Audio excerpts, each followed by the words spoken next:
হাদিস মানে বোঝেন আপনি? ফাঁসির মঞ্চে যেতে রাজি আছে কিন্তু সে বুকের নিচে কখনো হাত বাঁধবে না। ফাঁসি হয়ে যায় কিন্তু সে চুপিসারে আমিন বলবে না, সে জোরে আমিন বলবে। এর নামই হচ্ছে আহলে হাদিস। হাজার হাজার আহলে হাদিসের ফাঁসি হয়ে গেছে, তারপরে সে নীতি থেকে বদলায় নাই।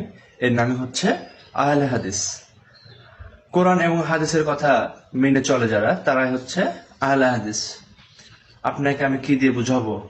বাপ দাদার দেখানো আমার বাদ দেন, জ্ঞান অর্জন করুন। ইসলামের সঠিক দিন কোনটা এটা আপনি যাচাই করুন। ফেসবুক চালিয়ে, টিকটক, ইউটিউব চালিয়ে আপনি দিন নষ্ট করতেছেন, সময় নষ্ট করতেছেন।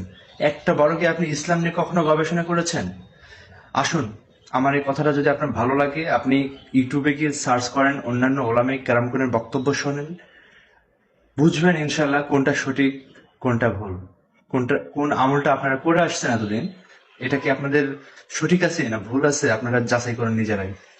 ভালো থাকবেন। যদি ভিডিওটা ভালো লাগে অবশ্যই লাইক, কমেন্ট, শেয়ার, সাবস্ক্রাইব করে পাশেই থাকবেন।